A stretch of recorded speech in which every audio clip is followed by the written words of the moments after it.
Right. Now endorsed by a Pulitzer Prize winner. Do you like coffee? I can't really drink coffee. Why not? You don't like the taste of it? No, caffeine. Oh, I hear you. But you used to drink coffee. I have drank coffee. Too bad this wasn't around back in the day when you drank coffee. Right. Because you would have enjoyed this. This is our coffee. It's called Little Ground Top. It's roasted right here in Gettysburg at 82 Steinway Avenue, Bantam Roasters. You can go in anytime. You can get a bag whenever you want. Smell that, though, Edda. Isn't that wonderful? It smells really good. It does smell really nice, yes, doesn't it? It does. You could just keep a bag of this in your living room just for the smell, right? Yeah. But you got to get it ground first. You know, they could do it in whole bean or ground. You can get it ground if you want it for drip coffee or a French press, whatever. It's just fantastic. You could also buy it online if you, when you get back home to Pittsburgh and you decide, oh, my friend loves coffee. Oh, I just heard about this Little Ground Top. Well, you go to addressinggettysburg.com/cafe and you can order it there and get it, and you don't ever have to set foot in Gettysburg again. Not that you wouldn't want to, because and not that we don't want you to. We love having you here, so you come back as often as you want. But yeah, Little Ground Top. So 82 Steinway Avenue, Bantam Roasters here in Gettysburg, or addressinggettysburg.com/cafe.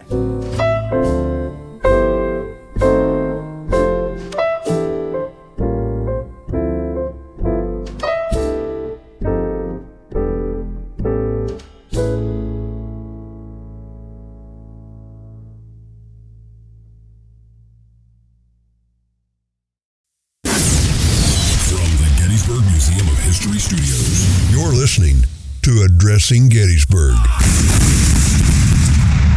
Hello, everybody, and welcome to this special episode of Addressing Gettysburg. We have our friend Glenn Corbett back. As Eric Dorr once said on my birthday show, that I interview these obscure people, and now that this is his second time on the show, Glenn is being promoted from obscure to little known. Welcome back, Glenn. Thank you. That's wonderful. I mean, it's like I've achieved something here. I know. Right. So people remember you from the last time you were on. We did a show about Charlie Weaver, Cliff Arquette, who was, would you say until I came along, would you say he was Gettysburg's most famous resident? Yeah, particularly in the 60s. Yes. So when he's in the 60s, I was still working my way up. He's bringing people to Gettysburg through television. He's saying, hey, this is boring. We're going to preserve the battlefield. So he's involved with the very beginning of the preservation effort here. And again, he's got a TV audience week after week talking about this. So he really helped, I think, people, even if they didn't come here, that they were aware that the Centennial was on its way and it was coming up in 1961. And it really helped mold that in a lot of people's minds. He did it. He was able to insert that into so many Jack Parr shows and people, that was the main Tonight Show that people watched back then. Right. And so he helped this town a lot. And he was probably one of the, certainly that part, last quarter of the 20th century, he was probably one of the most famous people here. That he actually didn't live here, though, of course, only for basically 3 years. Right. But he did really... he adored this place too. I know, having studied him and reading a lot of stuff about him and some materials that I have, it's clear to me he really loved to have stayed here in Gettysburg, and for the rest of his life. But anyway, he ended up in California, Hollywood Squares, and the rest is history. At that point, so, of course, I was joking saying that he was the most famous until I came along. The reality of it is, you're wearing on your shirt the most famous Gettysburg resident, I would argue, to this day. Since Cliff Arquette, of course, the great Tim Smith. There he is on your shirt. Everybody can see it there. Cool. And there's Tim's commentary on it. He thinks it's wonderful, and he thinks everyone should have one. Bullshit. Oh, well, okay, maybe not. Okay. But that's not what we're talking about today, Glenn. Right. You contacted me, and you said, would you like to do a show about the National Civil War Wax Museum? For short, we always called it the Wax Museum. When I started coming here in the 1990s, it was still here. And would you believe it? I never went into it. Never went into it. Like the Empire State Building in New York, right? If you live in New York, you don't go there, right? Yeah. Right. And I don't know why. It's just by that point, wax museums. I remember in high school, so it would have been 95. I was in the marching band, and we had to go to Disney to march down Main Street for some goofy thing they did. Not Goofy the character, but just, anything at Disney's Goofy. No, just kidding. It was goofy for us to go down there, but it was really cool. It was a cool thing to do. And I remember going through Pirates of the Caribbean, which as a kid I loved, that was like 10 years earlier or so. Right. And now, though, at 17, I was like, these animatronic, wax dummies are kind of like corny. It's not cool anymore. High corny value. High corny value, right? And it was only because it was outdated. So when I started coming here in 96, that just did not interest me because it was like something from a bygone era, and it's just holding on tooth and nail, Right, that's exactly. Probably nostalgia was keeping it alive more than anything else. Right. So when it finally went away, even knowing that it was going away, I never took the effort to say, well, maybe I should just go see it just to say I saw it, and I regret that now. But when you're a young man, you don't think that you're ever going to be alive to see 47. So you don't realize when you're older, you Especially regret. in New Jersey, like yeah. right? Oh yeah. Very few of us make it to 47 in New Jersey. So that's why I had to leave. I wanted a chance.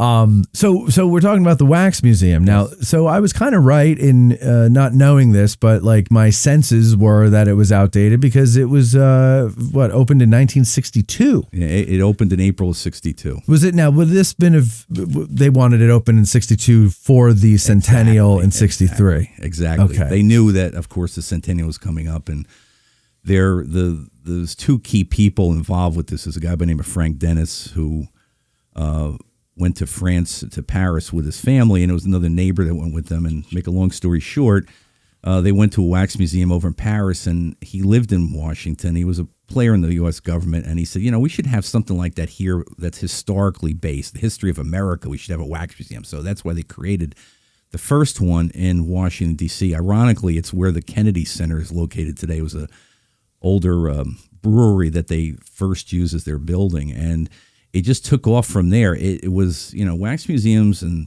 were at their height from the late 50s, probably through the mid 70s. Basically, that was kind of their period. 60s was the key peaking point, and then it was so successful. I'm sure they're looking at like what's going on here. Well, of course, the Civil War is coming up. They have their own figures of Lee and Grant inside the Washington Museum, and then they decide, this would be a great time to do this. And there's a whole story how they come to Gettysburg. They decide they're going to do it. They buy the property over by Hunt Avenue and Tonytown Road. It's a residence there. Parking lot now? Well, it's actually now I guess it's part of what the National Visitor Center is. It's ironic, and it's weird because the Park Service wanted that, and the Wax Museum walked in and bought it. Okay. And this doesn't happen Private very sector often. For the win. But in the end, somehow some legislation's passed in Congress to allocate money to buy it back from the Wax Museum. What they do, and the wax guys make about $10,000 on their transaction. Okay. And then they're like, where else can we go? And they, of course, go to Cole Park, and then it's like 5 pieces of property there. They're all not. It's where the Gettysburg Heritage Center is today, which is what the Wax Museum building was built for.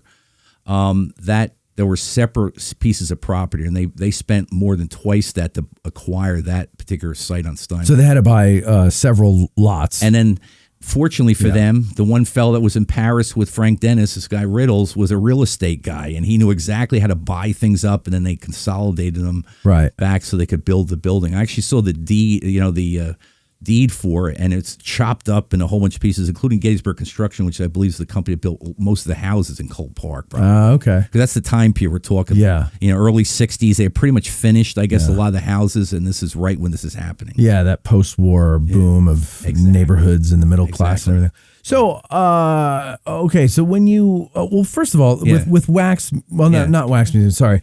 So I hear a lot of these businesses that, again, when I started coming here, they were all on the wane, right? They were all they didn't know it yet, but their days were numbered. Right? I'm sure they felt it. Right. And some of them are still around, but a good deal of them are gone. Right.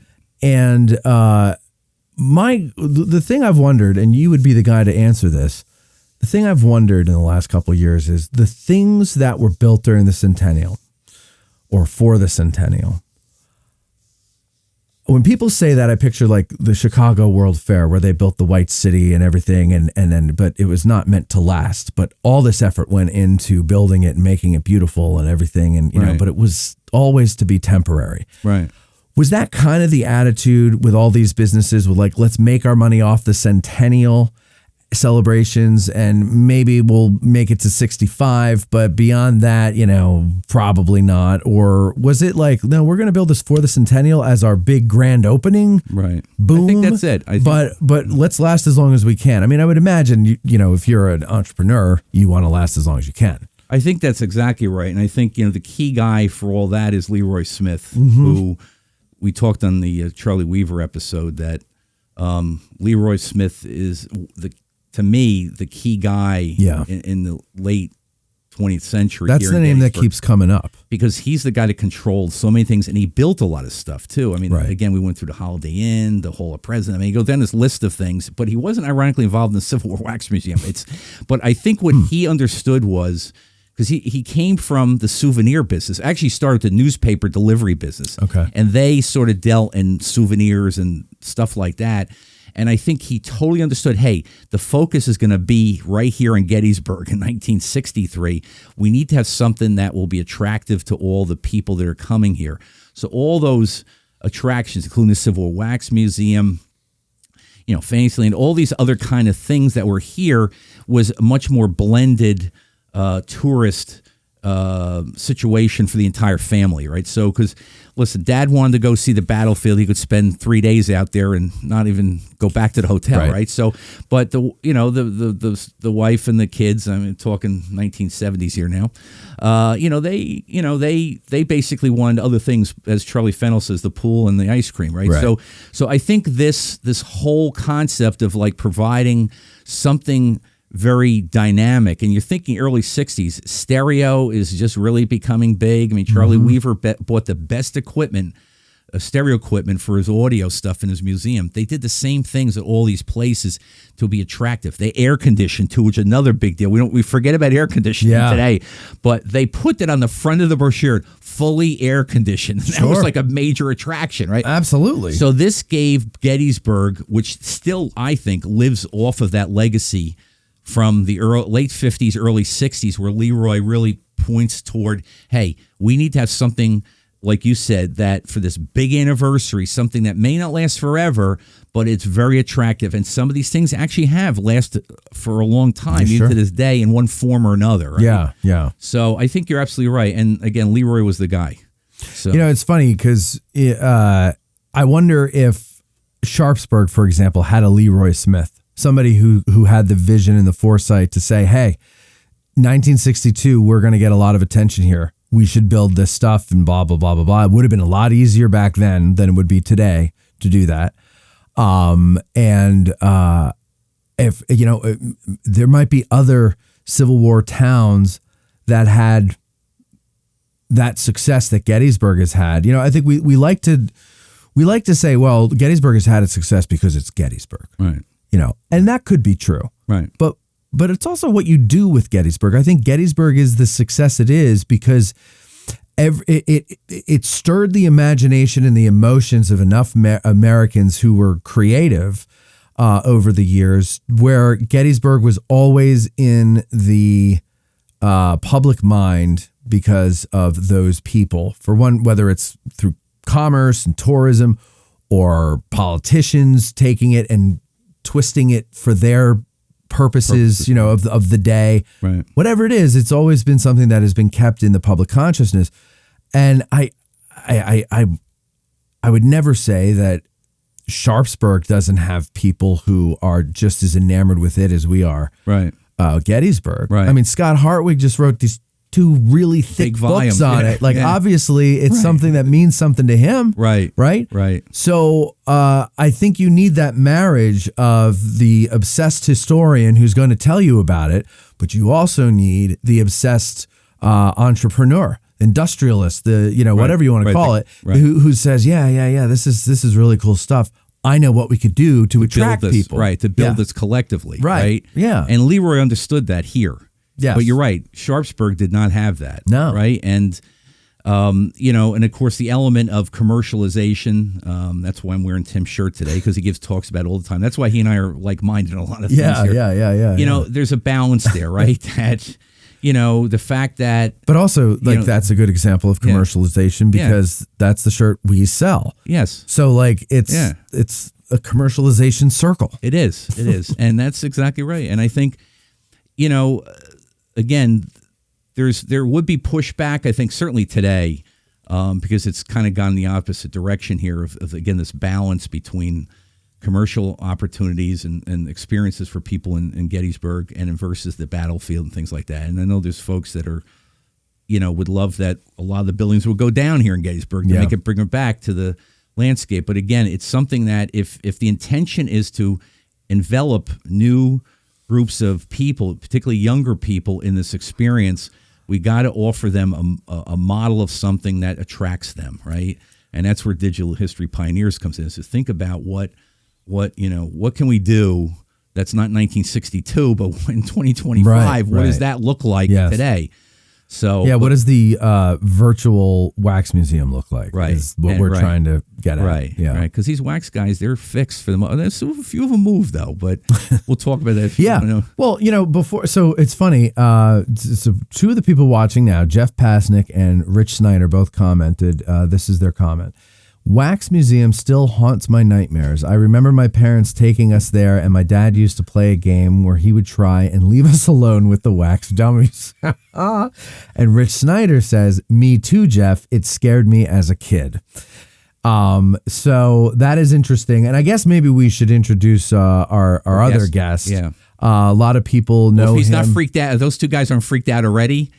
Okay, this is taking them back to their childhood. Well, now, okay? You're tipping our hand here. Go on. Okay, sorry. Come on, okay, Glenn, damn it. So one of our next guest, I should say, is someone who's known for being a little too overzealous in the beginning of the battle. On July 1st, he went way too far ahead for what his role demanded of him, required of him. And he took a bullet. He took a bullet right square in the back of the head for all of us. For all of us. And I'd like to introduce to you Major General John Fulton Reynolds, ladies and gentlemen. There he is. There he is. There's the general. General, how are you doing today? I'm doing good, Matt. Oh, you hear him? It's very low. Quiet. It's very low. Well, okay. he's a very old man. He is, and he's dead. And he's also still hurting from July 1st, 1863. He is. So this is the wax dummy that was John Reynolds, right? That you got here. Exactly. Now, there's some interesting things about him. There he is. He's looking right at you, Glenn. He is. He's like, why'd you bring me here? It's like I was all comfortable in my refrigerator box in your back closet, in New Jersey. Back in New Jersey, and now look at me. But look at him there, and I don't know if you can see this on the angle that we have here, but if you look down in this area, you see some red. Here, let me do this. Then go to camera 3, and what I'm going to do is move it down. There you like go. That, okay. There you go. So now my question to you is, what's with the blood on his abdomen and not his head? Correct. Do we know why? I think we know why. All right. What is it? He, when the museum was designed, they started probably around 1960.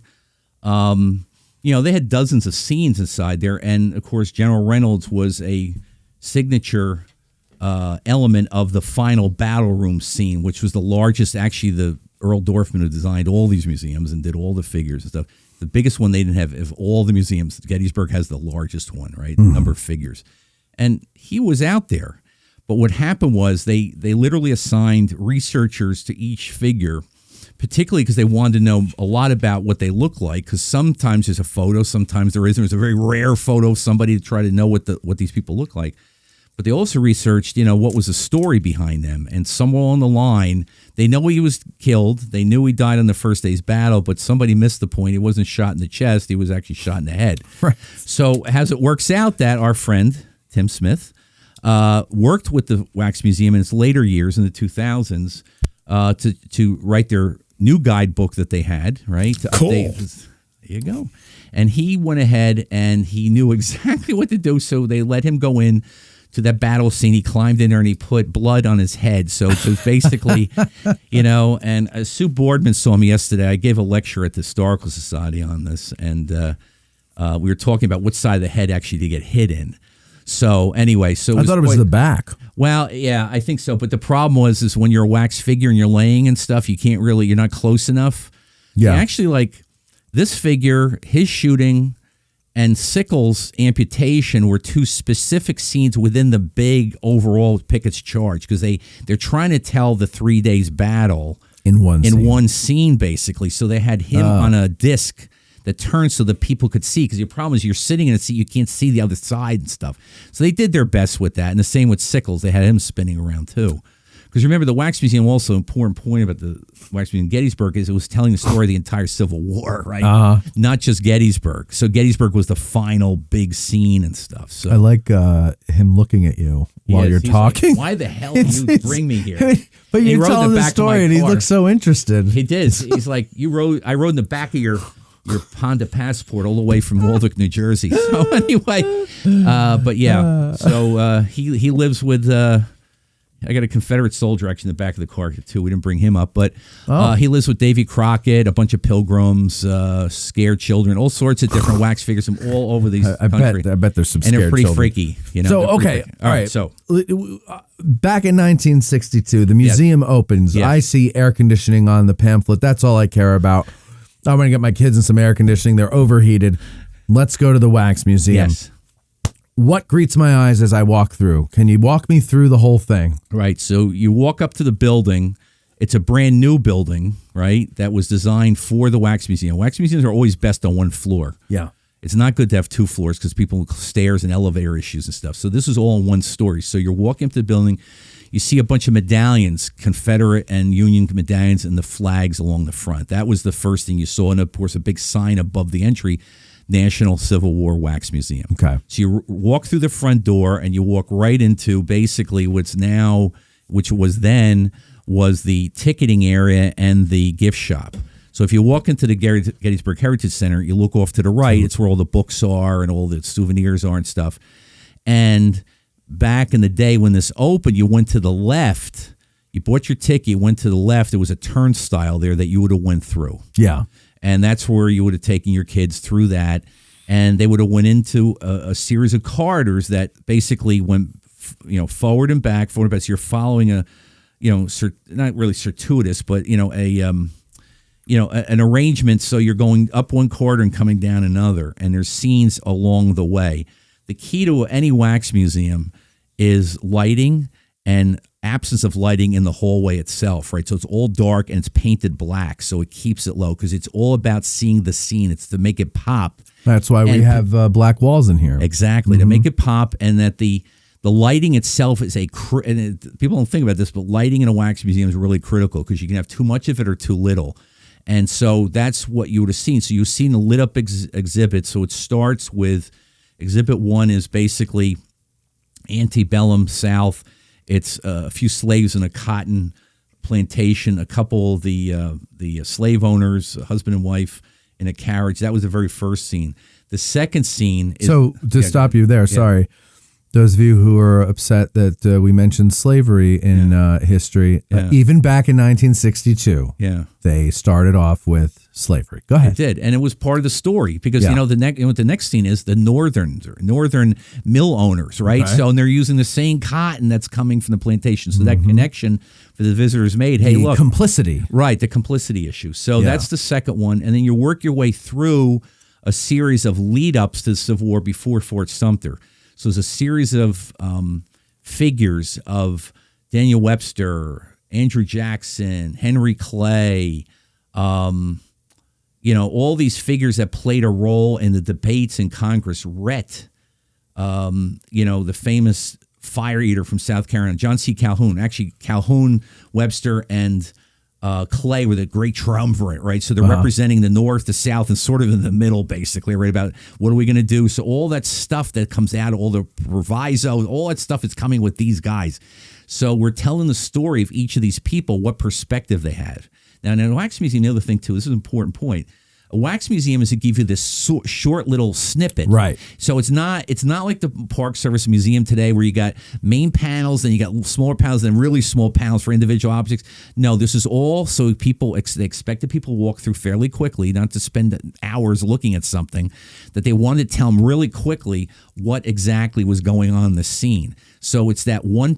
It's not even almost a paragraph. It's really a sentence, a long sentence for each one of these exhibits. Oh, here is this, and explains why we're showing this thing. So this is why we're showing all these figures. So then we go to, there's like 6 of them. Then we go to Charles Sumner. Okay. Charles Sumner now lives in Waldeck, New Jersey also. Okay. He's a figure I bought there as well. The important thing about Charles Sumner is being caned to death by Preston Brooks, right? That's the famous scene at the Senate where Preston Brooks comes across to the other chamber and says, "You took out my uncle. I'm making whatever he said. Right. You really mess with my uncle as you a dirty rapist, a slavery rapist and stuff." And then out comes the cane, and bam, bam, bam. He's beating Charles Sumner into pulp, and Sumner, those tables were actually bolted to the floor, so he couldn't get up. Charles Sumner couldn't get. There's a whole book on this, by the way, called The Caning, right? And so the scene we have here is after he does able to work his way away from the chair, from the table. He's on the floor, and Preston Brooks is beating with a cane. And I bought him for one reason. He was one of the breathers inside the Civil War Wax Museum. Yeah, so now explain this one here, right. A breather. So you had, obviously, if you can go to camera 3, Cynthia, John Reynolds. Yes. Obviously dead, not breathing. Not breathing. Well, what's one of the breathers? What did he do? Charles Sumner is under attack. I should have brought his head with me today because it's really freaky. Bring me his head. I have his head, and he's really like in a lot of pain, right? He's screaming. He's being hit with this cane that's splintering into pieces. And to make the effect even better, Dorfman decided, and Dorfman was a really funny guy. He puts himself in the museum too, and we'll talk about that. I would do the same thing. Yeah, and so he said, that's the guy we want to breathe because it's very non-noticeable, right? So if you're walking, none of the figures breathe except with a handful. That's the guy. He's laying on the floor, so it's very noticeable. He's laying down. This is going up and down. And I can tell you, there's some old videos that used to be on YouTube of people going through the wax museum, and the kids are always running ahead to the next one, and they're fascinated because they're sitting there. Hey, he's moving. Stuff like that. That was the whole point, is to make it a little bit more engaging, particularly for kids and stuff, that he's breathing. Okay, there was a pump in there. I actually met the guy at the Dorfman Museum Figure Company, which still exists today. He's since retired, but he actually made all the breathers for all the wax museum as a mechanical device, a panel that would make the chest go up and down. So how many breathers were there? In Gettysburg, I believe it was only one. It was him, because the others. The battlefield sign was too big. Now, if you went to Harper's Ferry, which Dorfman also did, the John Brown Wax Museum, which only closed not too long ago, a couple years ago. Yeah. The train scene, right at the train station, the African American that's down on the and again, remember he's horizontal now. He's down on the platform of the train station in that museum. He was also a breather. Okay, so he would put. Earl Dorfman put himself in the Plymouth Wax Museum as a breather in this wild party between the Native Americans and the Pilgrims. Okay, they had this wild alcohol-fueled event, and he's actually laying almost like sleeping at the front of the scene, and his chest is going up and down. Again, it's all about like putting little things like that in there that people don't expect, right? And stuff. So it's also indicating that he's not dead because he's laying on the ground, but he's breathing, so he's not breathing. Dead. Like him, or not like Sumner, Charles or Reynolds, Reynolds, who's dead. Reynolds was dead. Yeah. So with that horrible gut wound. Exactly. Well, that was the kill shot. Of course, was the head. So, as you worked your way, again, you're working your way up. You're talking about right before Fort Sumter, and so they're talking about they had a larger exhibit, which was the Lincoln Douglas debate. So that's there as a figure of Lincoln, and then again we're working up to Fort Sumter basically, and what's unique about that particular scene was the fact that Dorfman always used, or pretty much every museum had this. Take a step back. Earl Dorfman graduated from the Pratt Institute in Brooklyn, so that's a major architectural design school. Yeah, he was a designer. He worked in Baltimore for window displays. So that's how he got his start. Okay. And it was the Frank Dennis, who I mentioned earlier, came to him to help him do the displays. And they said, hey, I think I can do figures for you if you want, rather than importing them, but I'm going to use plastic because General Reynolds is actually plastic. He's not wax. I was going to say to you, he's not waxed. He doesn't feel like wax. Charlie Weaver's head was wax. Real wax, right? And you could tell. He's heavy. It's too. Heavy, very dense. Right. John Reynolds, when I was helping put him together, he was not. He's not heavy. Not heavy, and he's your brother, right?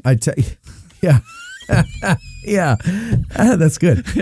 And I tapped on him, and it sounded like and felt like plastic. It is. Yeah, because it was easily moldable, right? And they still had to do sculptures because they had to actually hire a sculptor to make the actual head in clay, and then they made the mold from eventually became plastic. So anyway.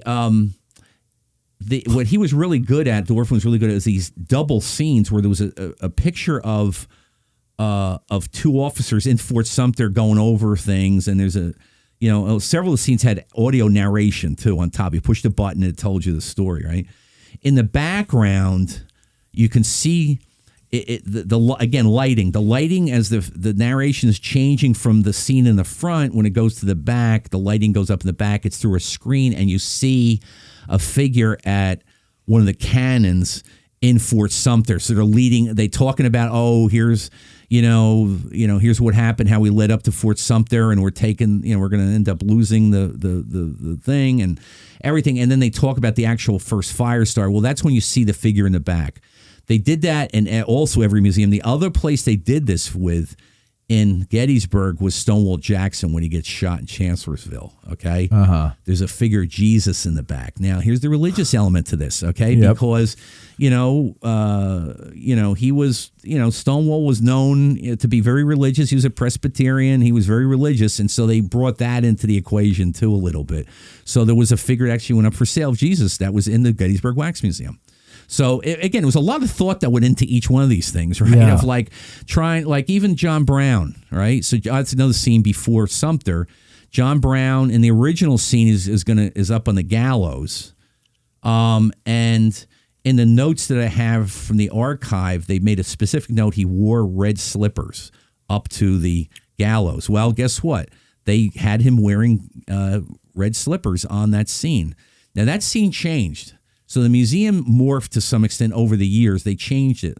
Okay. So that was one that they changed it from the gallows to the famous scene of John Brown reaching out to the little African baby, right? So that's the scene they changed it to. So there were some changes over the years.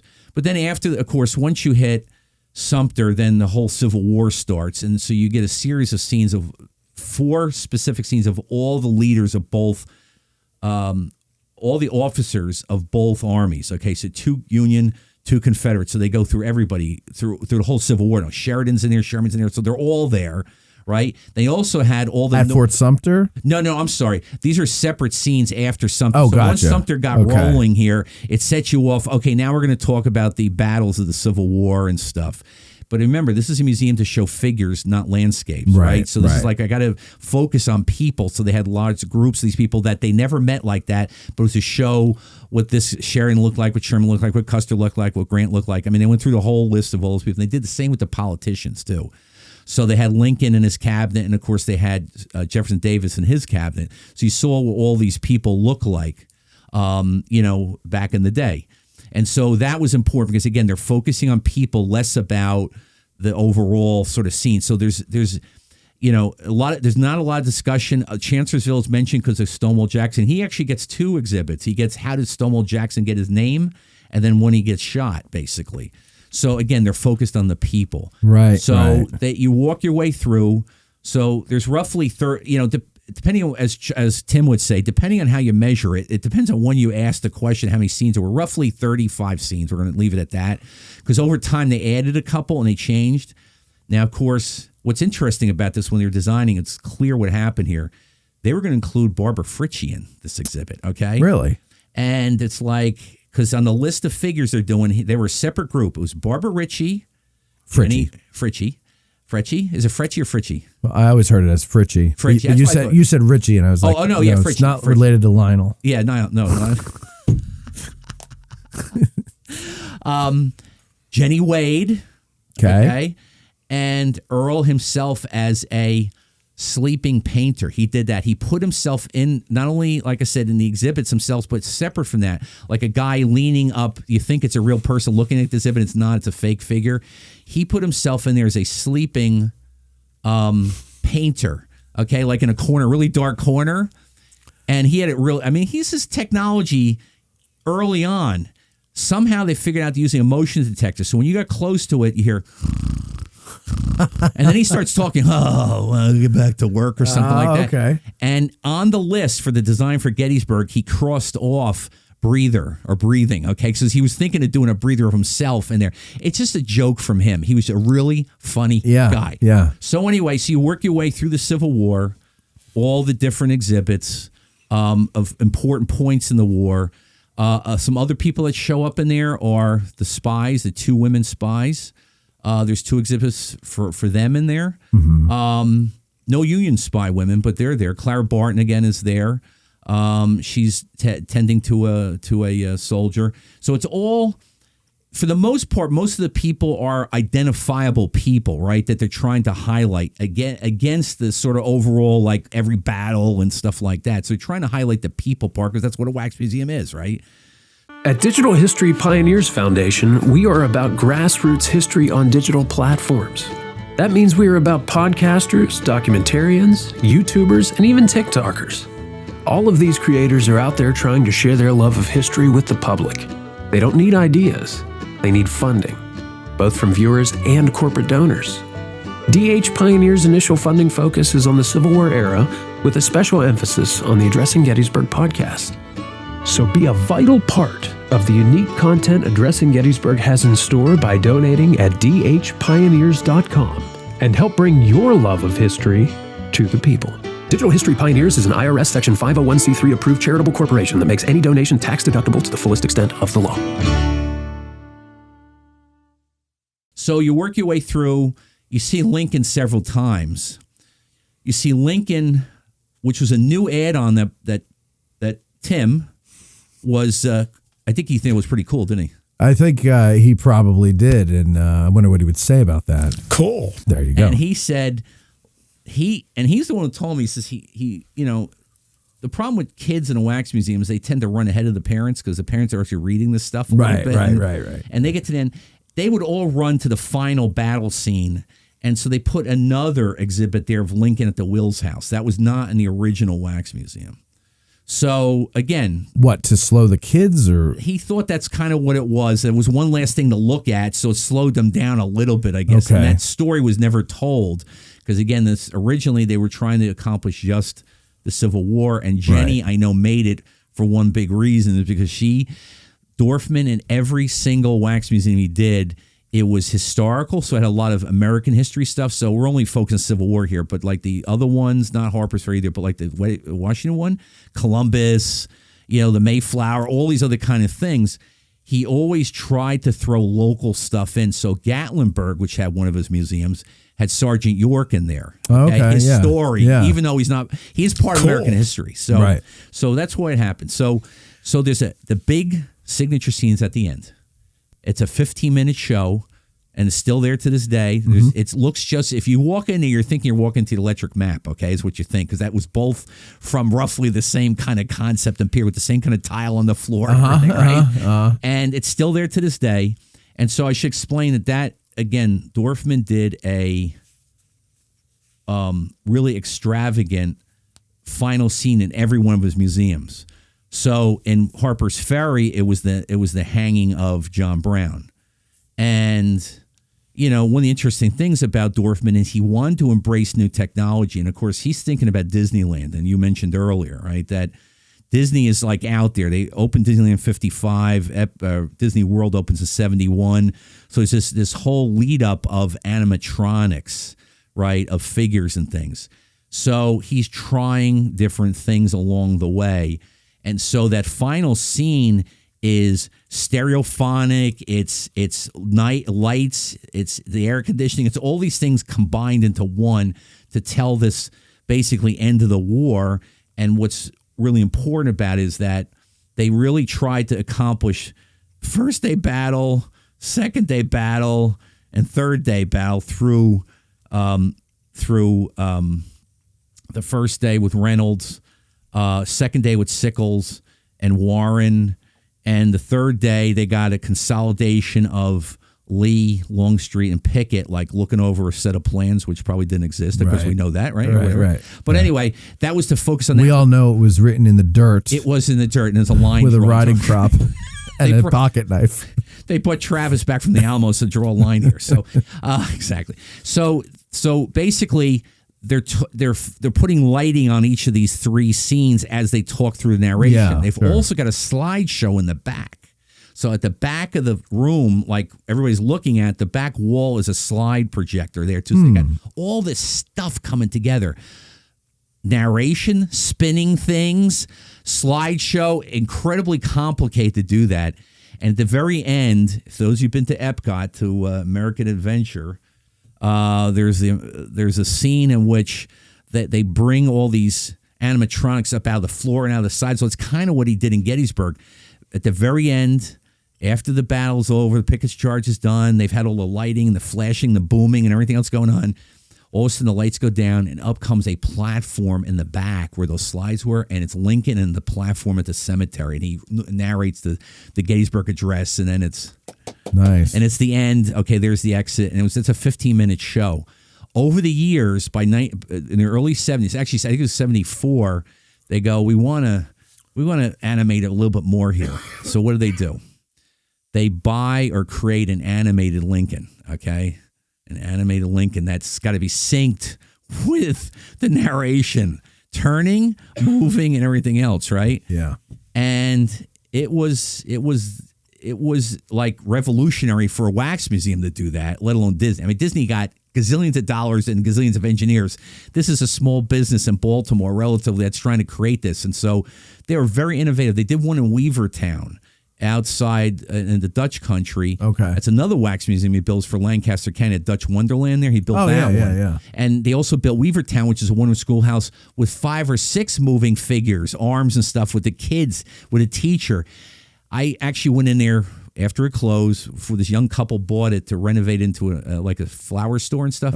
They let me down the basement, took a bunch of pictures of all the Rube Goldberg mechanical, electrical, pneumatic stuff going on there to make the arms move. And they had to coordinate that with the tape upstairs to make sure. So anyway, I got to know Bob Dorfman, who was the son of the man who made it. And actually, Bob Dorfman played a role in Gettysburg. He made a lot of the shoes at home in his basement for Gettysburg because he says, we couldn't afford to buy regular shoes for every figure. Sure. So he had this plastic compound. Anyway, he told me that dealing with those animatronics, they had to have like a full-time guy there all the time fixing it because something would break, something didn't coordinate and stuff. And they just did what they could do with it, But it was a try at making it a little bit more engaging for people, right? So people expected something more that the Wax Museum couldn't normally provide, So So did they ever keep track of, at least during the centennial years, but maybe, for the lifetime of the place, how many Americans or tourists, because I'm sure there's some from other countries, passed through there? They hit 1,066,000. Wow. Including in 4 years, they hit 1 million. Yep. We figure it's between 8 and 9 over its long existence. But okay, so you mentioned how they weren't worrying about landscapes. They weren't even really worrying about accuracy. They were worrying about just telling a story. And getting the characters out there. Obviously, it's a museum of wax figures or plastic wax figures. So they're interested in the individuals. Correct. Okay. So the it made me wonder because there's a lot of so that would have been my dad's generation as kids going through there. Well, my dad would have been still in his teens. Right. So if he had gone through there then, which actually they did come down here, but it was in the 50s, so it was before that.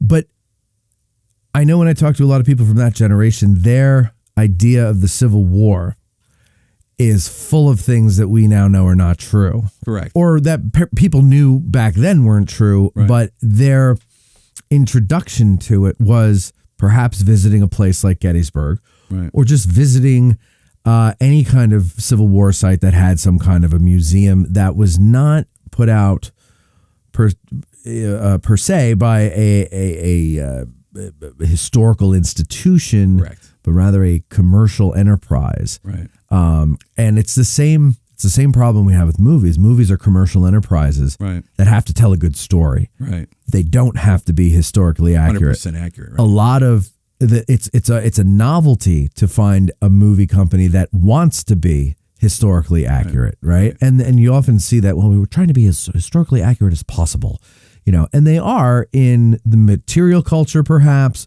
depicting weapons or whatever. But as far as the story goes, that's where they stray because they have to. They have to do it. You have to. That's the point, right? You have to do it. I mean, I think with the Wax Museum, because there was certain narrations, which they did have. You push a button, it would talk to a story. I think they really worked as hard as they could to try to get it right. Now, they made the mistake with our friend here, General Reynolds. But at the end of the day, with the signs they put in there, they were very short. So it was just a very distinct kind of thing. It was a visualization of something these people may have heard about. Oh, that's what Henry Clay looked like, or that's what Charles Sumner looked like, or something like that. So I agree with you. I think it's a balance between providing, and I think it did a good job at giving people a half an hour, 45-minute quick overview of the Civil War. And I would imagine they did this purposely. They could have done all Gettysburg. They did the first day and the second day, and they got into the weeds of that. But I think they realized that this is a centennial. It's not just Gettysburg. It's a lot of other things going on. And let's be there so we can tell the bigger story, because Gettysburg's visitor center, the Rosenstiel Center, is basically across the street, and they're telling the story very focused on Gettysburg itself. We're going to tell a little part of that, particularly at the end with the big Pickett's Charge exhibit, but they wanted, so this has expanded the view of like the Civil War for the Centennial. I think that's why they probably approached it that way. Rich Snyder says, I wonder who has the Custer mannequin. I bid on it, but I didn't get it. I know who has it. Oh, you do? Well, I know who got it. Okay. I don't know if she still has it or not. Yeah. She used to be a listener of the show and was for a few years involved in a lot of Gettysburg stuff, and then kind of moved on to other things. But when that auction was happening, she got Custer and sitting in her house. I remember she did a Zoom video once with our group, and there was Custer sitting in the background. Yeah. So I don't know if she ever got rid of it or whatever. She's fallen off the map for us, but that I bid on it because my father, when I was here last time, mentioned when I came to Gettysburg for the first time, was because he was involved with very interested in the cavalry. We had a whole cavalry museum in my basement, and he was, was in the company military historians and a lot of these groups and things like that. And he was also involved with Little Bighorn Association. It's kind of weird that, we talk about this stuff today, but like Jim Hessler is very involved with that, the Little Bighorn, and we talked about it. Mm-hmm. My father was there like 30 years earlier when it was kind of first starting and stuff. So I kind of know, and I thought I really wanted Custer, and I didn't get him. And my dad had passed away several years ago, but I caught, that's, if I'm going to have one, that's the one I kind of want. Yeah. I didn't get him. So I got some. Well, you never know. She might have them up for sale. I don't know. I got 20 of them in my office at home. They don't come out very often, right? There's 20 figures in there that of all shapes and sizes. And one comes out for Halloween. It's a terrified girl from Deerfield, Massachusetts, when her father's being scalped by Native Americans. And Jesus. So anyway, she's got a face on her that really terrifies little kids. So anyway, they live there. Oh, but that That's what Jeff Pasnick says here, and scaring the crap out of kids to teach that war is hell and to listen to your parents. And Halloween is hell too at my house. Yeah. So they have to look at the figure when they go by. So, but yeah, like I said, and that's the diaspora, right? They all ended up different places. If you want to see Jenny Wade, it's in the the Gettysburg Museum of History on Baltimore Street. Oh, that's right. We know that place is around here it's somewhere around here. Yeah. And if you look in the front door, the top of the stairs, you'll see Jenny's right up there looking at you. There she is, staring down. Right. So they're all over. Yeah. Another thing Jeff says is it could be that they were trying to put color to an event that we all would only know through black and white photos. Very good point. Yeah. That's really what it is. Yeah. Because at that point, color TV isn't really big yet, right? No. In 1962, it's there. But it's there in movies. Right, it is a movie. So this is, color, bringing color and bringing 3D to the whole thing. Right. Really did it. He's absolutely That is right. a great point, Jeff, because, you got to think at that time, Right. you obviously paintings were in color, comic books were in color, but color imagery that you can consume. I mean, you had to go to the movie theater to see a movie in color, but that must have been like bringing it to life. Like that must have made it more real to the people back then. I'll give you a good example. So when you think of the Pilgrims, any Plymouth Pilgrims, when you think of any image you've ever seen, other than paintings, it's all in a book. It's a black and white image. And they're all, even in the paintings, they're all wearing black outfits, all black. The fact is, that's not what they wore. Right. And so when they did the Plymouth Museum, they had actually a woman who's very knowledgeable about clothing and stuff of that period. And so those figures all had more colorful outfits. And I think that was a shock to people, too, because it was like in Technicolor, right? It's in color, but it's also more accurate. They weren't all wearing sort of, Sunday black outfits or whatever. There was actually color involved. Yeah, I remember back in 2000, my friend and I went out to a working ranch in Wyoming, and we wanted to do the City Slickers thing, but we were in college and it was way too expensive to do that. So we found a cheaper thing that we could do at the ranch, and so we went out there. And one of the nights we were there, the owners of the ranch invited us in. Our cabin was 7 miles from the main house. Right. That's how expensive these ranches are out there. 7 freaking miles. That's like here to Emmitsburg or something, right? Like that's insane. So we rode in. We got to do the City Slickers experience by helping with the cattle that day, and then they said we'll feed you and we'll let you take hot showers because we had a talk about primitive living. We had a solar heated shower, but the solar heated was a 55 gallon drum on the roof, painted black, right, to absorb the heat, with a spigot in it, right? And they built a shower stall around it outside of the house. Perfect. Right. Well, it had snowed. We went in June, but it had snowed 6,000 feet above sea level. It had snowed the whole week before we went there. So when I got there, I wanted to get the plane off me, the airplane off me. And I'm like, I'm going to go take a shower. It's like 38 degrees below zero water. It was freezing water, and there was like a 50 mile an hour wind blowing. Oh, jeez. And the door, there wasn't a door to the stall. It was like a shower curtain. Oh, it's a curtain. So this curtain's blowing up my ass, and this like, and I'm like, I got shampoo, and I'm like, oh god, this is the worst thing ever. I never should have turned that water on. So we didn't shower the entire time there. Oh my god! So by day 4, we were there. I think 6 nights, 7 days. Yeah. Day 4, they took pity on us, and they said, well, we hear you wanted to work with the cattle. You come and work with the cattle. We'll pay you with a meal and a hot shower. And we're like, yes. Yeah. So after the hot shower and dinner and everything, we're sitting there with another guest, and he's decked out in like cowboy gear, right? Yeah. And we got to talking about Tombstone, which was, 10 years old at that point, not even 10 years old at that point, and Wyatt Earp. Yeah. And somebody at the table had said, well, Wyatt Earp's got to be the more historically accurate one because they look like clowns the way they have them dressed in Tombstone.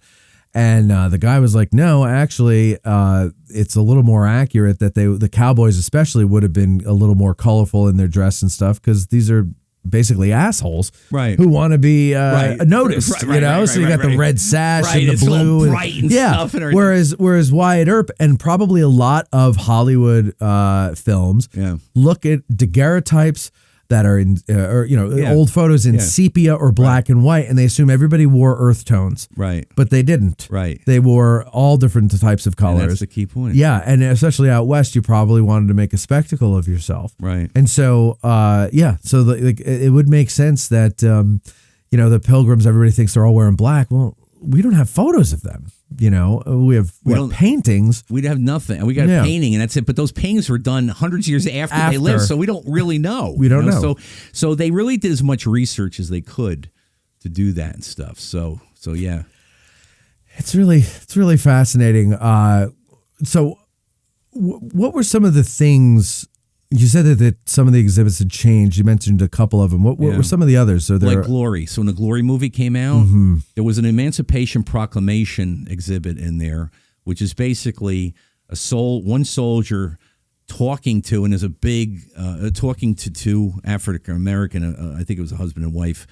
I don't think there's any. I don't remember if there's any children in that one, but basically a big copy. The Emancipation Proclamation is like 10 feet tall behind it. Well, when Glory came out, they changed it all up. They added a bunch of African-American soldiers into that exhibit doing the same thing, talking to not just a husband and wife, but I think there's at least one child in that exhibit. So that was one that they changed. Sumner, again, late 50s, early 60s, they designed these things with some backgrounds and some exhibits, but others had drapery behind them. Jenny Wade had drapery behind him. Sumner had drapery behind him. The family who bought the museum in later years, the Ubermans, they actually brought in people to design sets around the exhibits, like on the corner. So like in the Sumner exhibit, you saw people screaming. It's a 2-dimensional thing on a wall. But it's like it just brought more people into the exhibit and stuff. So they did that over time. Of course, they always moved people. It's funny because I have a lot of pictures from there over the years. It's some stuff I got on eBay. I was lucky, I tell you. On eBay a few years ago, I got a shot across from like with Rosensteel's building behind me, but on the grass sort of field across the street next to the Quality Court there along Steinway. It's looking toward the brand new Howard Johnson's motel there. And the piece of property on the right, that's where the museum was going to be built, and it's all trees still there. So I used that in my talk to show, this evolved and stuff. But the figures themselves, I have photos over the years where, they move a little bit or the arm is up or, and they had to change it because this, even Tim pointed out yesterday, when you have these figures, even General Reynolds here sometimes starts to slouch a little bit. Having lived as a wax or plastic wax figure since 1962, sometimes the arms start to move and stuff. So they would do stuff like that. I learned one thing from the Dorfmans. They stopped using dirt in their exhibits because it was a mess to have to clean up every season. Like some of the museums, like Plymouth, would close like after Thanksgiving is their big day. But then like January, February, March, and then they reopen in April. They had to go in and clean all they says it was a pain in the neck when they had regular dirt there. So, but again, this is all Disney stuff that came out of Disney, coming up with things that look like dirt but are easy to maintain and stuff. He said they go in there's dirt all over all the clothing and it wash everything. I mean, it's just unbelievable. So really, how? I guess just enough of this walking people through. It does. You do that. A few thousand times a week over months. So just the draft people create. Okay. Because they're not walking on the dirt. No, they weren't, but it pushed it up enough, I guess, because like the clothing would be dirty. Probably the air conditioning. And the air conditioning probably did it too. So they'd have to do things like that. They even, and again, Gettysburg added figures like Plymouth actually added in the Thanksgiving scene, which is not the signature scene. They actually had the rock landing. I actually had the guy on the rock holding his hand out. I have that figure too. Anyway, they, you think I'm nuts here. I am, okay? This has nothing to do with what I do. Why we like you. Well, listen, this has nothing to do with what I do normally. So, but anyway, they added, give, again, 3-dimensional and movement. They had a young kid on a rope swing above the Thanksgiving scene going back and forth. They had a motor up there to make it move. They did the same thing, Natural Bridge Museum in Virginia. So they tried to incorporate over time new concepts like the anime Lincoln. That was the big one. It was the one that was most difficult to do and the most difficult to maintain. I didn't mention that James Geddes on video became the last version of that. So they kept the figure, But then because I didn't see that, they might have brought the figure back down, and he was like giving the Gettysburg Address on that slide screen behind it. So, of course, everybody knows James Geddes here. He's since passed away, but they had him on film doing that. And then eventually, when it got converted into the Gettysburg Heritage Center, which is today, that scene now has an American Battlefield Trust video of Gettysburg. So it's sort of something like the Park Center would do, but this is very focused on the battles themselves and not a lot of the other stuff. So they did a nice job with it. And they use the same, you see the Battlefield Trust got the same animation of all the troop movements and stuff. That's what's there now.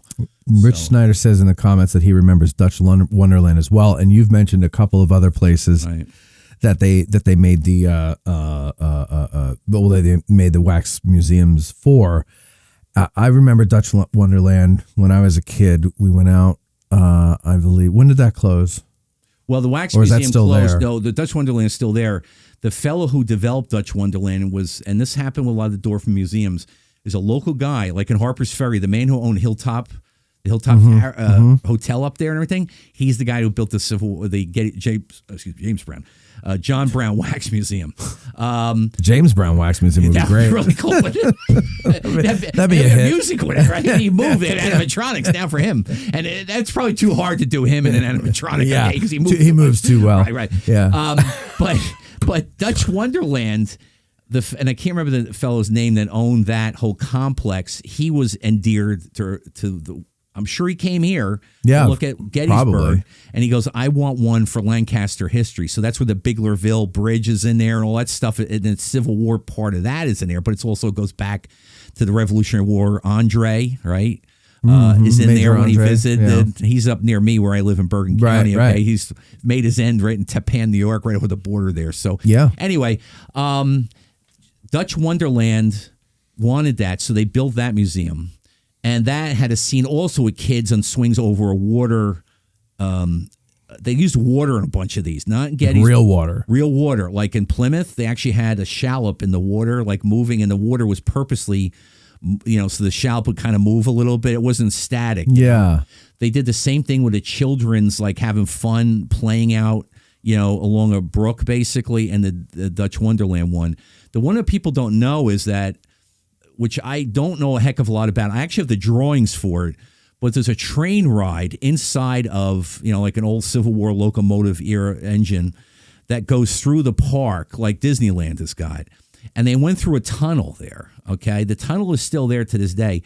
Earl Dorfman built him the Four Seasons. So you're driving in the train, you look off to the, I guess it will be to the left, and there's scenes of all children, fall, spring, summer, winter. Right. So they're skating in the winter and they were moving figures on ice, and stuff. He was very inventive. I mean, that's the point where he had already done Gettysburg 10 years later. So he's able to think about animatronics and stuff. So there were breather. I don't remember what the breather was in the Lancaster one, but yes, there was, he had him again. Seattle was one, Denver, he built the last one in Myrtle Beach. Well, not the last one, but the next to last one in Myrtle Beach. They were so much into history though. They did not do any Chamber of Horrors because by the 1980s, everybody wants Chamber of Horrors, right? They want the horror stuff and things. They pushed back as hard as they could, but they're building in Myrtle Beach, and you could see that they're like, okay, this is a swimming tourist destination. Not like there's history there, but not like something like Gettysburg or Plymouth Rock or whatever. Yeah, you don't go there. So he says we got it, and they incorporated a separate piece. They intentionally broke it apart. You paid one fee, but you went through all the historical stuff.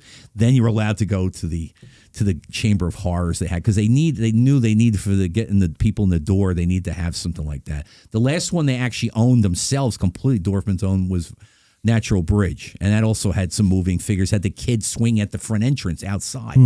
So this is a whole. Well, go ahead.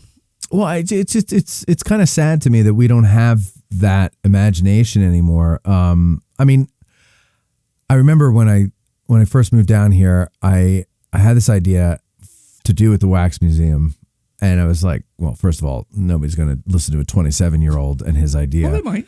And it was technology that I was aware of that's used for other purposes. Yeah. But I was like, this can be translated to the Civil War. And honestly, I think it still could work, even though it's 20 years ago. It's not ancient technology yet. the problem I've always had is I've known people with deep pockets, but none of them think much of me. So they wouldn't invest in my ideas, and I wouldn't tell them anyway. But because they would just go and do it without me. But that's another issue. Right? Yeah, that's a big problem. But it's kind of sad because the Four Seasons idea. So that's outdoors is basically what you're saying, right? Well, they're actually in a tunnel. So if anybody's been to Disneyland or Disney World, the train ride goes through, and actually the one in Disney World in Florida, when you take that train ride, you're talking about the regular train, locomotive, like all the cars and stuff right. pulling people around the park. Well, they have one in Dutch Wonderland also. You actually go through Primeval World, which is all the 1964, 60, a little before your time, but I went there as a kid, as 5 years old, the New York World's Fair. That's where Disney actually created the dinosaurs that moved and stuff, and of course that was translated time and time again. Yes. So those things, again, 1962, it's really kind of hard to do that stuff, but he tried. I mean, they tried. So, but you thought you had some technology that it could be applied today that would make it even more appealing. I still do, because I believe that interaction is the way. As much as I appreciate and need the audience that we have now that's older, I think it's incumbent upon all of us to figure out how to reach the people who are going to carry this on after we're all dead. And so, my focus is now like, I'm looking down, I'm looking at the younger ages, and how do we reach them in a way that they understand? And I don't see anybody around here really concerned about that. And they won't. I get it. Yeah, I totally get that. And this is the point, is like we had the Centennial in 1963 here. Yeah. That was like so focal, and people drove cars back then. They put Matt in the station wagon and drove here, right? That's kind of what happened, right? Yes. And that's how a lot of these people end up. And those people are older than me now. I mean, I'm the kid in the car, right? Yes. I was born in 1960. So, I mean, I'm really young for 63. But anyway, the point is that whole era there, people traveled in families going to these things. They didn't fly anywhere. No. And there was so much attention on it. Think about America 250. Right? How many times you see America 250? Hardly at all now. Every once in a while you see America 250. We're less than a year away from 250. I think everybody's waiting for January to start. I guess, but it's like, you're absolutely right. There should be, my big focus with them, if they ever asked me for America 250, would be like, focus on the young people. Try to figure out what will be the way to connect them that makes it interesting to them, that they would continue to pursue an interest in history, whatever it may be, right? Yeah. The thing is, though, I think that a lot of, we'll just call them the powers that be, right? The institutions that are old as dirt. Right. They're more concerned about just keeping the money machine rolling. Right. They're not really concerned. They pay lip service to, wanting to share history and stuff. Right. And I do believe some of them actually, I think the Trust is a great example of people who are trying to do that. I mean, they practice what they preach. Right. I think most others don't. Right. And, or they want to, but they won't listen to the people who can actually help them come up with something. Yeah, because it's too much of, I want this, I have this now, I have to hold on to it. Yeah. And so when that's the case, you're never really going to get anywhere. You're just going to keep your little piece of the pie, and you're going to keep it going. Right. But like I think that's a very human thing. It's a very normal thing. I don't condemn them for that or anything like that. I understand that feeling of like, well, this is how it's always been. Right. And I can't figure out how to do it, but I don't want to lose my power or my influence. And I goddamn don't want to, give that opportunity to somebody younger and then have them overshadow me. Right. And so I think that's why everything kind of stays the way it is. You have to find a way to flank them, and you have to come out of nowhere and surprise them. And that's very difficult to do. It is. And it's true in a lot of ways. I mean, my W-2 is teaching at John Jay College in New York City. I teach fire science and public management, stuff like that. And I'm involved with a lot of fire department kind of things. I'll tell you, one of the things I try to do is make fire service history like connectable to the youngest firefighters out there, because they don't understand like why it's important to know about this fire, that fire and stuff. I said because the same buildings that killed a bunch of guys over there is still around. Yeah. You know? And like you got to understand this historical part of this.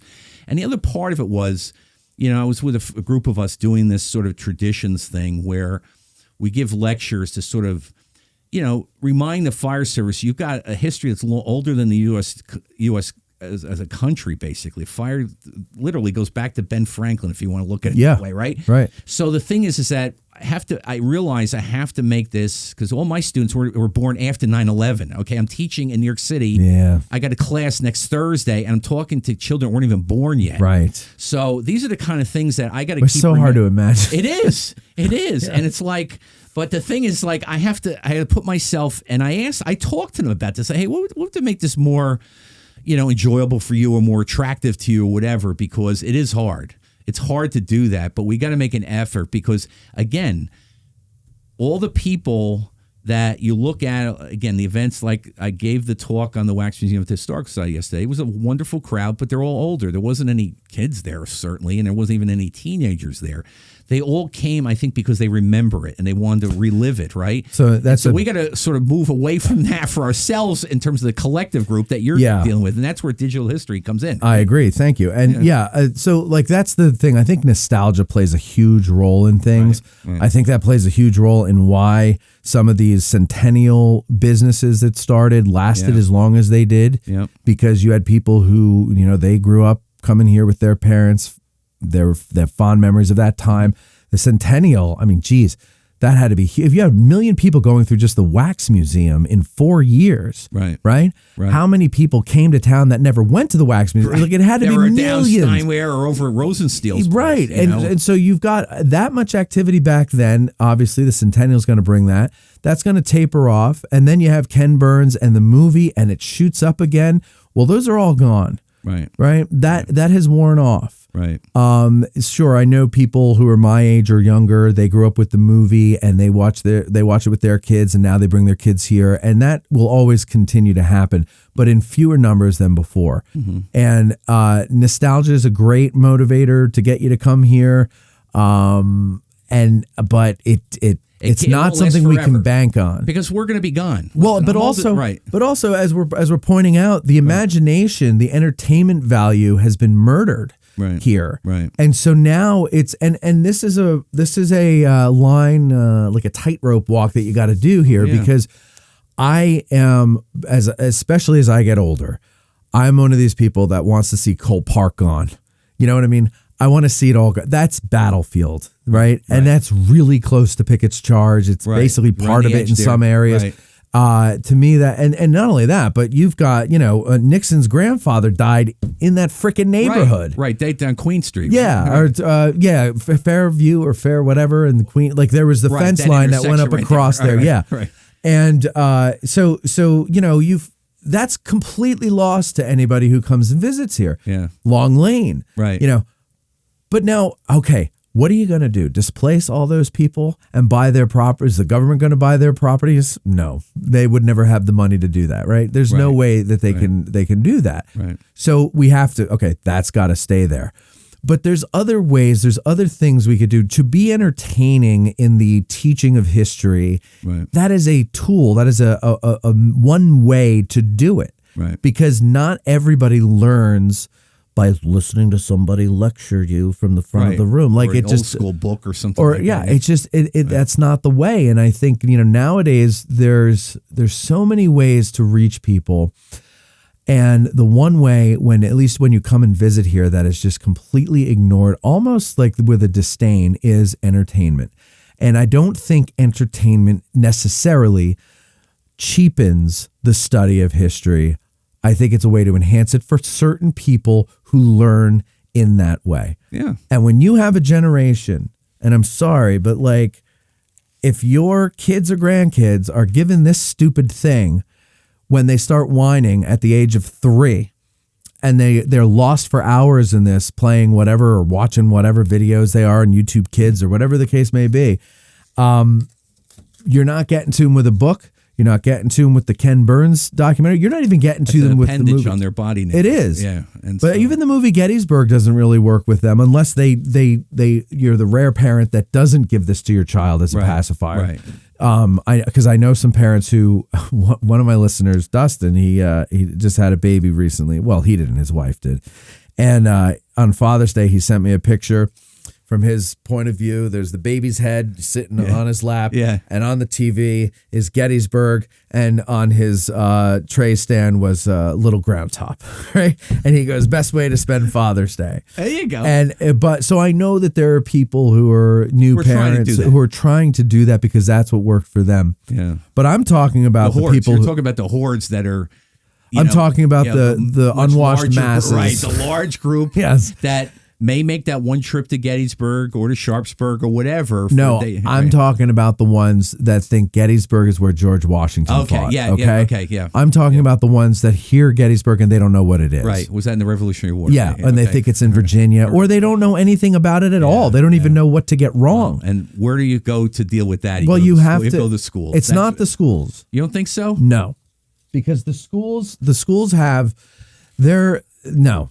It's think so? You can go to certain schools. There are certain school districts that are, I think. But if you made learning history attractive in the schools, wouldn't that help the whole situation, though? I do, but the problem is you've got the gatekeepers, which is the schools, the Board of Ed. And then the state. And you've got the teachers' unions, committees. The state. You have all those things. Now, I know somebody, in fact, I just spoke to his class the other day, and I have to find out more details from him. I want to have him on to talk about this, but he and I guess a group of other people created a school. And I think it was because they were displeased with the way teaching has been done. Has evolved. And so they thought that they had a more effective way. And from what I hear, at least it would have worked for me. If they had this when I was a kid, right, I would have been a straight A student, right, because it reaches kids in a way that I would have been reached if they had known to do it back then. But back then it was one size fits all. This is what you have to do. And there's a value in that too. Right. I think like it teaches you that life sucks. Right. You have to do things you don't want to do. But anyway. Yeah. So I think you can get to like schools like that. Right. And that's where you start. You start in the schools that are open-minded and that they understand there's more than one way to learn. Right. And they understand that you don't have to like what American history was.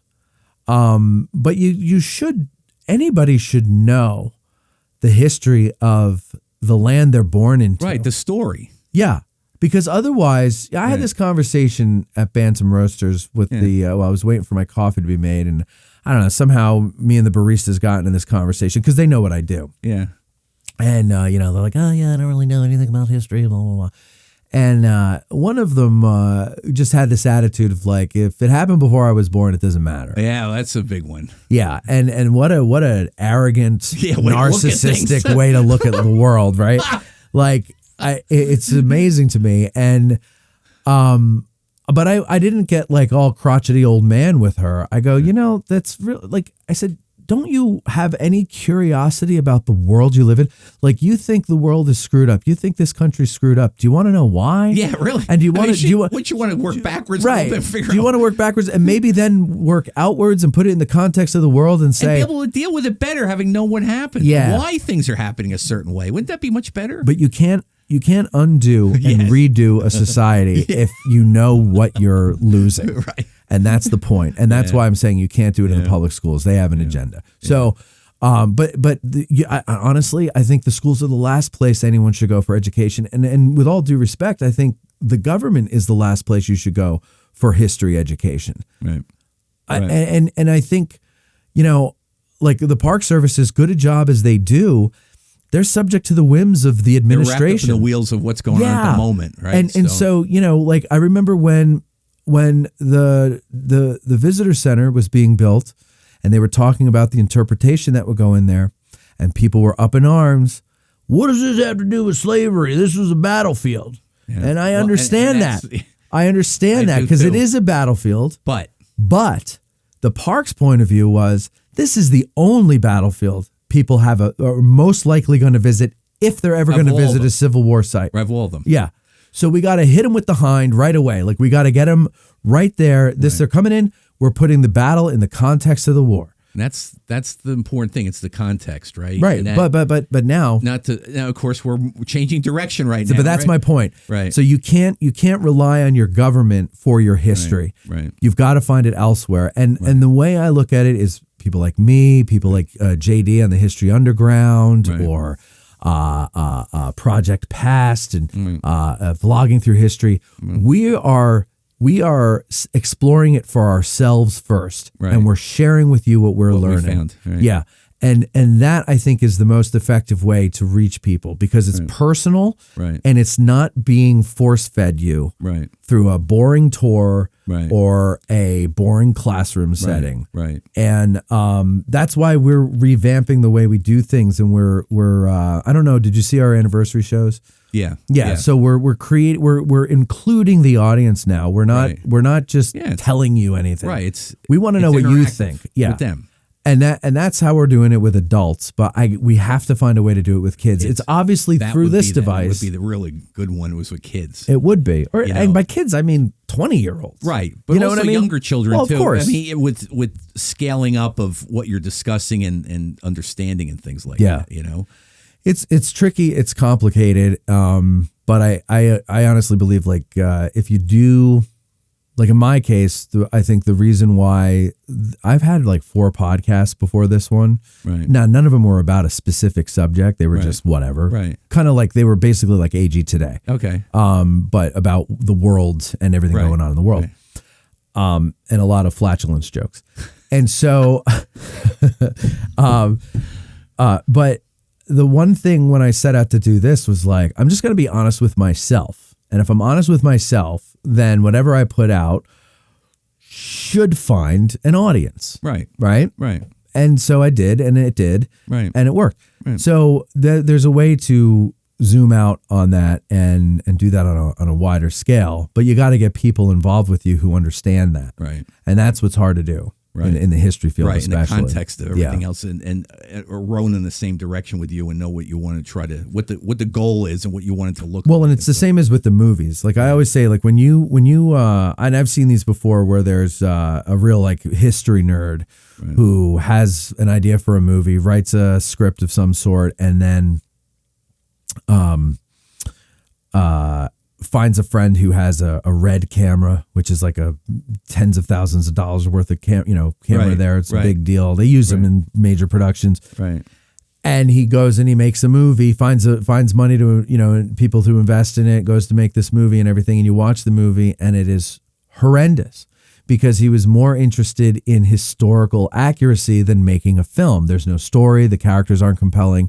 Nothing is good about it. And I've seen this over and over and over again. And it's because you're a historian first. You can't be a historian first. You got to be a storyteller. You have to be a storyteller first. Yeah. You have to be a producer, a filmmaker, whatever your medium is. That's what you have to be first. Right.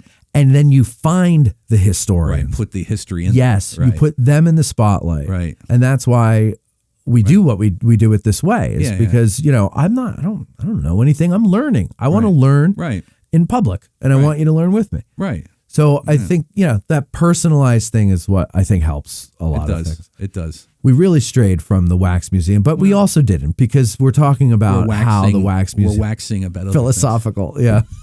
We're waxing philosophical. And it's plastic, actually, so... So let's get another shot of John Reynolds, if you don't mind there, Cynthia. And so there he is. Actually looks pretty tan, but that's just the white balance. But let's look again at his wound. There he is. That's paint. That's I'm the assuming. part that wasn't in the books, and it's not in any veterans write up in a letter anywhere that he shot in the chest first, and then he got hit in the head. Okay, so that's not in anyone. I mean, a shot in the chest at all? No, he wasn't. I'm just trying to make a joke about this. Yeah, that's why it's there. This was unique, but no. Yeah. It is interesting though. Now it can't be though that people didn't know back then how he got killed. Well, yeah, all I can describe it to is perhaps it was one of those deals where they were in a rush to do this. I mean, the fact that Bob Dorfman is making the shoes in his basement in his house tells me they were really trying to ramp up very quickly. And whoever did the research says, oh, he was shot. and maybe confused it with somebody else or something, and that's how it ended up where it did. Okay. But, they did a lot of work on the head, actually. I mean, the whole thing about wax museums is all the head, right? The head is the key piece. Because the body's clothed. Right. And so if you went to Dorfman Museum figures today, if somebody wants a figure of John Reynolds today, they could make it for you. Mm-hmm. The mold is still there. Really? It is still, they're all there. If you have any historical figure, they've pretty much done all of them. Wow. They have them. They did Alan Shepard for the Gemini capsule for the Smithsonian. So they're all done by real artists. But, I'm sort of in this weird zone of interest in wax museums. I have a friend who actually worked for a big one, was probably the biggest single wax museum in the country, Movie Land out in L.A. Okay. Or Buena Vista, I guess it was. Anyway, he's a real artist. And he told me, Glenn, there's no business for me to take because it's all 3D printing and silicone now. So it's like, but the thing is that Dorfman Museum Figures is still doing figures. They don't do wax museums per se anymore, but they have all the ones. So if somebody says, I need an Obama, I need a Lincoln, I need a whatever, they will make it for you. Wow. So if you want one of your own, they'll do that too. We got to hire a sculptor to do it. Right. But he told me, I'm involved in this museum in Patterson, New Jersey, Passaic County, and we were I was thinking about putting a figure in there of this famous silk magnate from Patterson, and he said, the guy who had the castle on the hill, the castle on the the tower hill. on the hill. Exactly. And I said, you know what? What was his name? Catalina Lambert. That's Lambert. It. Lambert So Castle. Lambert's Castle, right? Yeah. And so Mr. Dorfman, Bob Dorfman said, Glenn, he said, do me a favor. Look through all our heads because you're going to find something pretty darn close. You don't need to make a new one because there's somebody that looks something like sure, him. yeah. Yeah, I have so many of them. Right. So you can Google them online. They're primarily involved with museums for figures for clothing, for example. They call them conservation figures. So it's all like no head and stuff. It's just like a mannequin. A form that a mannequin that they can put them on to preserve. So like if they have somebody's actual uniform, they can put it on display. They there. don't need the head. They just put the uniform. So they make a lot of that. That's their new sort of stuff they do. Okay. But it started with wax museum. Wow, that's so fascinating. Yeah. Where do you find all this information? I mean, are there books about this? No, I'm actually writing one. Yeah, you should. On Wax Museum in general. I think it'll be a funny story. I have to tell it in a funny way. So, because I'm only talking today about this one particular company in Gettysburg, but there were other chains that followed him. Earl Dorfman created this hysteria for wax museums in the early 60s. So there was 2 or 3 other companies that started setting their own regional historical wax museums, okay? But I've been doing this for a while, and I was fortunate that Dorfmans have basically given me their archive because they don't need it anymore. It's not something they do. So I have all the Dorfman Museum sketches, the layouts, the list of figures and stuff. So I have all that, and I got a lot from other people over the years. So, but again, it's something that's effectively disappearing before our eyes here now. Yeah. John Brown closed a couple years ago. I knew Ted Staley was the last owner of it. He bought it. He got it from the son of the felon, I can't remember his name, that owned Hilltop there in Harper's Ferry. And anyway, he ran it for, huh? I said, huh? Yeah, and so Ted ran the museum for several years, but the problem is he had a full-time job somewhere else, and running a wax museum wasn't the easiest thing to do. So anyway, it closed a couple of years ago, but fortunately, he found a fellow who would, in fact, keep all the figures together and try to reopen it somewhere. I only understand the guy's from Virginia, I think. But I was ready to help him if it happened. This fellow, Randy Dickensheets, PA On-Site Auctions, they did all the Wax Museum and Charlie Weaver, Hall of Presidents, another one from Georgia here at the Eisenhower Center. They brought the figures up. He did every one of those. He's an expert in auctioning all figures now. So anyway, it's been a fun adventure. It's completely different what I do. Like I said, I teach. Yeah, I'm an editor, technical ever a firefighting magazine and stuff. So it's like has nothing to do with any of this. This is fun They stuff. all think I'm weird, of course, for having all this stuff. And I don't know if I told you a story last time. It's kind of a funny one. So again, my wife doesn't let them out of my office. Okay, they're all in there. There's a couple in the back because the key thing is the heads are the key to keep them intact and the arms. Anything that's plastic, keep it. So anyway, it's several years ago, and the issue, right? So we're in North Jersey, and we get some pretty good snowstorms from time to time, around here too as well in Gettysburg. So I'm home one night, and a friend of mine is another firefighter with me in Waldwick. he and his wife and his son own a landscape business. And so during the winter, they do plowing and stuff, right? And so it's midnight. We're still up. My mom was still living at the time, living with us. And this woman, Tammy, texts my wife, hey, I got to use your bathroom. Can I come in? I says, sure. So she comes in the plow. And so I go out and shovel the front walk because it hasn't been done yet. So she can at least get in the house, not through 2 feet of snow, you know? Right. And so she comes in, she pounds her feet at the front door, and Sharon's on the couch. She goes, oh, it's the second door on the right upstairs. And she doesn't hear my mom. My mom heard this. She goes, Mom says, no, it's the third door on the right. Well, what's the second door on the right? It's my office. The lights are off in the room, okay? And her headlights are outside through the Venetian blind, basically, okay? So it's a little bit of light coming from outside through there. She opens the door, and all she sees are people, these figures, and Charlie Weaver sitting right near the door. With that smile on his face. I can't use the language she used on the show, right? Yeah. But she screamed and slammed the door shut. I said, what the heck is going on? Oh, that's so funny. Anyway, so yeah, it's a life. So listen, on behalf of everybody, including Barb. So is Barb on today? Is she Barb. here? Your listener, Barb. Is she here? Barbara Schultz? Barbara Schultz. Is she here? She's not on. No, she's Okay. not a patron. She's what we call a she's a freeloader. freebie. She's a Yes. freeloader. Yes. Okay, she's a freeloader. She's a freeloader who does nothing but criticize. Okay.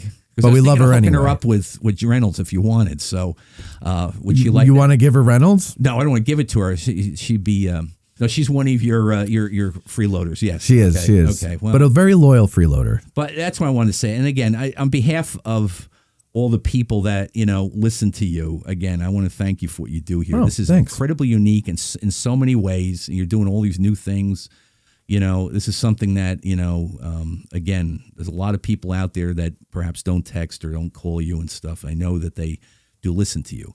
So we all appreciate that. Well, I appreciate you saying that. That's very nice. So hopefully next time, if I do come back again, I can get elevated from little known to somewhat better known. Or somewhat known. Yeah, no, somewhat known. Yeah.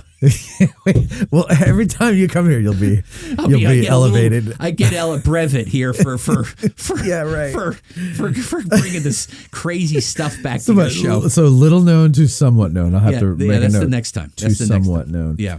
All right. So I hope you do write a book about it. I really Charlie Weaver, because you know what the best thing is when you do a PowerPoint on these things, your whole outline is right there in the PowerPoint. Exactly. So the plan is to do Charlie Weaver first, Cliff Arquette. Do Charlie Weaver and get me the Arquette siblings for an interview. We're gonna work on that. And then the history. I think the Jim Weeks book is really interesting about all the the history of tourism. He goes a little overboard from my perspective. I don't think he's. And I haven't read it in the years. biggest mistake. And get Tim ready here. Get Tim ready. Okay. Okay. He alleges the Jenny Wade house was moved. Okay, when they built the hotel. Bullshit. Okay. That's exactly what it would say. Bullshit. It didn't move, and that's that. Yeah. Yeah. So oops. Bullshit. Sorry. So anyway, the Weeks. Listen, he can't defend himself now because unfortunately he passed away. But I think that book is a great book to read about this whole thing about commercialism and stuff. I just think he goes overboard with some stuff. I think he doesn't treat the tourist well in that book and the reasons why they came and what they would like to do and see. That's the part of it I didn't agree with. I don't remember. And the factual error has lived on at the Jenny Wade house to this day. There's still people that read that book and heard it, and it's been presented that, they moved the Jenny Wade house for the Holiday Inn. They did not. Yeah, that one I keep hearing quite often, and bullshit. That's what I tell them. I tell them bullshit. That's not true. Well, anyway, thank you for bringing General Reynolds in. I appreciate it. I appreciated being here. If Barbara would like to see him one day, I can. We'll let Barbara. Do you know Barbara? Why'd you pick Barbara? Because she's on your show all the time. Okay. She complains every time when you're late, starting I know. 2 minutes late. I'm like, come on, what do you pay? Oh, you're a freeloader. That's You're what not I paying say. for That's this. what I say, Okay, Barbara. then- I say I'll give you your money back. Oh Yeah, wait. Oh, you didn't pay a dime. Okay. Listen, you got a following there, I know, and they all call in. And We have fun with each other. We do. I know. That's the whole point. Yeah. I'm just joking. Barbara's from Jersey too. Is she a Jersey And girl? Yeah, She's a Jersey girl. So she gives me Did I that understand that Jersey shit, Bruce Springsteen. I know you're a big fan of Bruce, right? I like that song, Jersey But Girl. Jersey Girl, he wrote it for her, didn't he? He didn't write that. Oh, who wrote it? Right, you said that on the show. Yeah, recently. it was either Tom Waits or Leonard Cohen. right. One of those guys. Right, one of those guys. Those voices. Right. I want to say it was Tom Waits. Oh, Tom Waits may have wrote it for her. Who knows? Maybe he did. Maybe he did. He used to sing like an angel, and then he got criticized by Barbara, and now he's singing like this. Yeah, just lost his heart for it. All right, well, listen, folks, thank you very much for watching this. I hope you learned something different and learned something interesting, and were entertained in the process. We'll close on a shot of General Reynolds there, and thanks for watching. We'll talk to you next time. Bye-bye. Thanks for having me, Matt. Our hearts so stout have got us famed, forsooth 'tis known from whence we came. Wherever we go, they dread the name of Gary Owen in glory. Instead of spa, we'll drink down ale and pay the reckoning on the nail. No man for debt shall go to jail from Gary Owen in glory. Instead of spa, we'll drink down